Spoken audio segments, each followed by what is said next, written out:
आज कहानी किसी जमीन की नहीं है। आज कहानी उस सोच की है जिसने भारत को बहस करना सिखाया।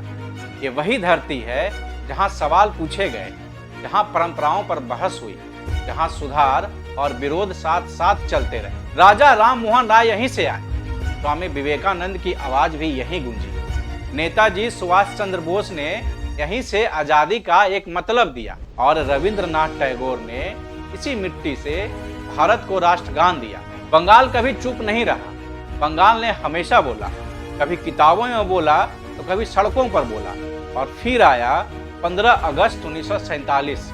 देश आजाद हुआ, लेकिन बंगाल दो हिस्सों में टूट गया।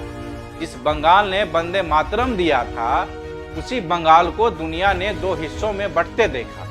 एक हिस्सा बना पूर्वी पाकिस्तान, जो आगे चलकर बांग्लादेश बन गया, और दूसरा हिस्सा बना पश्चिम बंगाल, हमारा बंगाल। ये सिर्फ नक्शे पर खींची गई लाइन नहीं थी, ये लोगों की जिंदगी पर खींची हुई लकीर थी। लाखों लोग बेघर हो चुके थे, अर्थव्यवस्था हिल चुकी थी, और यहीं से बंगाल की राजनीति ने एक नई दिशा ली। यहाँ राजनीति सिर्फ चुनाव तक सीमित नहीं रही, यहाँ राजनीति विचारों की लड़ाई बन गई। यही वो जमीन है जहाँ दशकों तक कम्युनिस्ट सरकार चली, और फिर इसी बंगाल से एक ऐसी नेता उभरी जिसने उसी व्यवस्था को चुनौती दे डाली। बंगाल बदलता रहा, राजनीति बदलती रही, और बंगाल देश को बार बार आईना दिखाता रहा। ये कोई इतिहास की क्लास नहीं है, ये बातचीत का एक सफर है, और इसी सफर में मैं हूं आपके साथ सूर्य प्रकाश।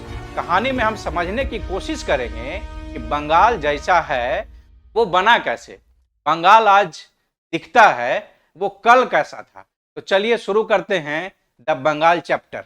किसी भी राजनीति को समझने के लिए उसके भूगोल को समझना जरूरी होता है। क्या आप जानते हैं कि भारत के पूरब में होने के बावजूद इसका नाम वेस्ट बंगाल क्यों पड़ा? इसका जवाब 1905 में है। लॉर्ड कर्जन ने बंगाल को प्रशासनिक कारणों से दो हिस्सों में बांटा, ईस्ट और वेस्ट। 1947 में जब धार्मिक आधार पर अंतिम विभाजन हुआ तो पूर्वी हिस्सा पाकिस्तान बना और पश्चिमी हिस्सा भारत के साथ रहा, पश्चिम बंगाल। पश्चिम बंगाल नाम एक उस ऐतिहासिक अनडिवाइडेड बंगाल के वेस्टर्न रीजन के पहचान को आज भी दिखाता है। बंगाल 5 भारतीय राज्यों, जिनमें बिहार, झारखंड, उड़ीसा, असम, सिक्किम और 3 अंतर्राष्ट्रीय देशों बांग्लादेश, भूटान, नेपाल के साथ अपनी सीमाएं साझा करता है।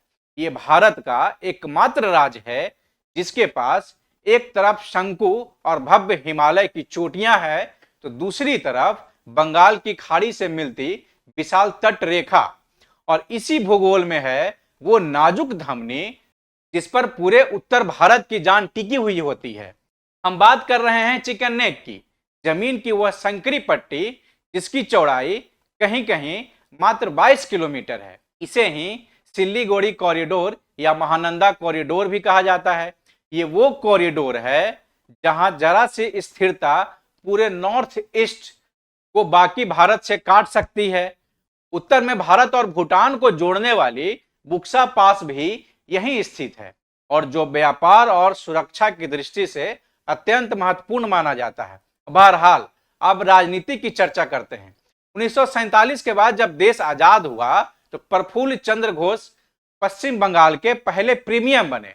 फिर देश में संविधान लागू होने के बाद 26 जनवरी 1950 को मुख्यमंत्री बनते ही एक दूरदर्शी नेता जिनका नाम डॉक्टर विधान चंद्र राय, साल 1948 से 1962 तक डॉक्टर राय का दौर कांग्रेस के एक छत्र राज और मजबूत का शासन का दौर था। उन्होंने विभाजन के पश्चात बंगाल को खड़ा करने का बीड़ा उठाया।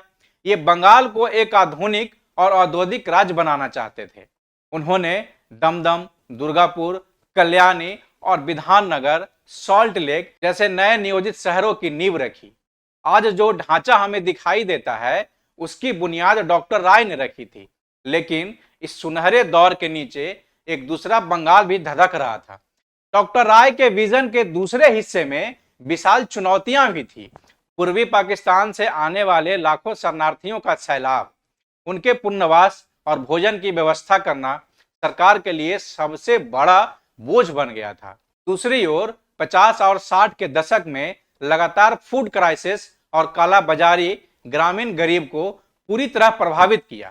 कांग्रेस की सरकार जमींदारी उन्मूलन की बातें करती रही, लेकिन जमीनी स्तर पर शोषित किसान और जमींदारों से परेशान गरीब असंतोष की आग में झुलस रहे थे। और इसी असंतोष ने उस लाल क्रांति का बीज बोया जो आने वाले दशकों में बंगाल की सत्ता पर कब्जा करने वाली थी।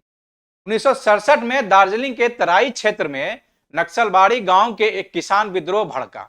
यह विद्रोह केवल जमीन के लिए नहीं था, यह सशस्त्र क्रांति के जरिए सत्ता बदलने की वैचारिक मांग थी। चारों मजूमदार जैसे नेताओं ने इस आंदोलन की कमान संभाली और इसे धार दिया।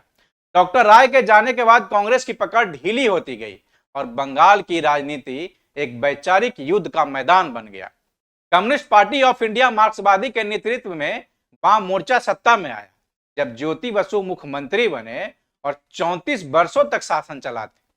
ये लोकतांत्रिक रूप से चुनी गई कम्युनिस्ट सरकार का दुनिया का सबसे लंबा कार्यकाल था। वाम मोर्चों ने जमीनी सुधार किए, लेकिन 90 के दशक के बाद औद्योगिकरण में पिछड़ने और राजनीतिक हिंसा के आरोपों ने इस किले में भी दरार डालनी शुरू कर दी। फिर आता है सन 2000 का दशक। 2000 का दशक में जब वाम सरकार ने औद्योगिकरण के लिए जमीन अधिग्रहण शुरू किया तो नंदीग्राम और सिंगूर जैसे स्थानों पर जबरन किसान प्रतिरोध सामने आया और इस प्रतिरोध की आग में एक नई नेता का उदय हुआ। कांग्रेस से निकली एक स्ट्रीट फाइटर जिसे लोग ममता बनर्जी के नाम से जानते हैं। उन्होंने अपनी पार्टी तृणमूल कांग्रेस बनाई और वामपंथ के खिलाफ दीदी ने परिवर्तन की लहर पैदा कर दी।